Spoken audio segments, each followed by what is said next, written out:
امام کو سمجھیں. ہم امام کو نہیں سمجھتے. ہم نے امام کو بس ٹھیک ہے مجلس میں امام کو سن لیا, اس کے بعد زندگی میں گھر میں بس کوئی کال پڑھ لیا, کوئی دیکھ لیا. امام میری زندگی میں کہاں ہے؟ امام میرے صبح اور روز میں کہاں ہے؟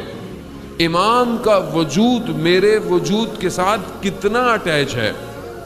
امام تو ہے, امام تک تو میرے سارے معاملات پہنچتے ہیں. میں نے پہلے بھی شاید عرض کیا, اب مشکل سب سے بڑی یہ ہے کہ 2 مجلسیں روزانہ ہیں کم سے کم.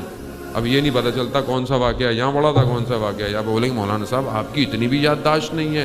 تو یہیں سے تو پتہ چلتا ہے کہ انسان ضعیف کتنا ہے, یہیں سے تو پتہ چلتا ہے کہ محتاج کتنا ہے.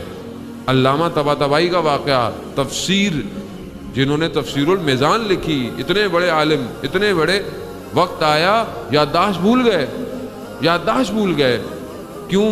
اسی سے پتہ چلتا ہے کہ انسان کا وجود اس کے وجود کا محتاج ہے.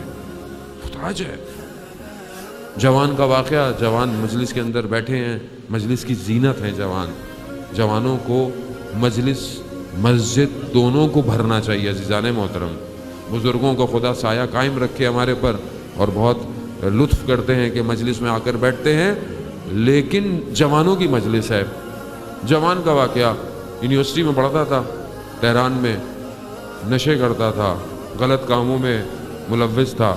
ایک دن دیکھا کہ یونیورسٹی سے ایک بس ہے جو مسجد جمکران جا رہی ہے. مسجد جمکران آپ کو پتہ ہے کہ قم میں کچھ فاصلے پر مسجد ہے جو وقت کے امام سے منسوب ہے.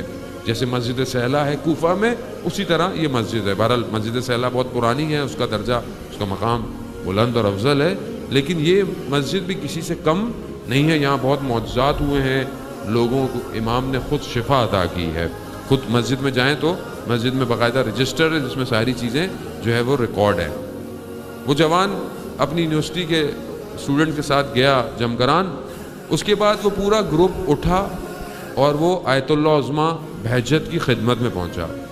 جب آیت اللہ عظمیٰ بہجت کی خدمت میں پہنچے تو آغا بہجت سب سے گفتگو کر رہے ہیں, دیکھ رہے ہیں. اس کی طرف نہیں دیکھا انہوں نے. اب اس کے دل میں, وجود میں ضمیر نے بولا کہ یہ میری طرف کیوں نہیں ہے متوجہ, یہ مجھے کیوں نہیں دیکھ رہے. یہ بالکل ایسے ہی کہ آپ کسی شخصیت کے پاس جائیں اور وہ آپ کی طرف دھیان نہ دے تو آپ کو تھوڑا سا محسوس ہوگا یا میرا لباس صحیح نہیں ہے یا کوئی مسئلہ ہے. انسان اپنی طرف متوجہ, یہ جوان اپنی طرف متوجہ ہوا تو اس کے ضمیر نے اسے کہا کہ تمہارے کون سے اچھے کام ہیں جو یہ تمہیں دیکھیں. یہ سننا تھا اپنے آپ سے. جب اس نے گفتگو کی اس کا دل منقلب ہو گیا. اولیاء خدا کی ایک نگاہ دلوں کو تبدیل کر دیتی ہے. یعنی ان کا نہ دیکھنا اس جوان کو تبدیل ہو گیا. یہ گیا, اس نے سارے کام چھوڑ دیے, پورا ہفتہ کوئی برا کام نہیں کیا. اگلے ہفتے پھر یہ اپنی یونیورسٹی کے ساتھ گیا اور پھر جب آغا کی خدمت میں پہنچا تو سر جھکائے کھڑا تھا. تو اس کے برابر والے نے اسے کونی سے اشارہ کیا کہ آغا تم سے کچھ کہنا چاہ رہے ہیں. تو جب اس نے آغا بہجت کی طرف دیکھا تو آغا فرماتے ہیں تم نے پورے ہفتے اپنے وقت کے امام کے دل کو خوش کیا.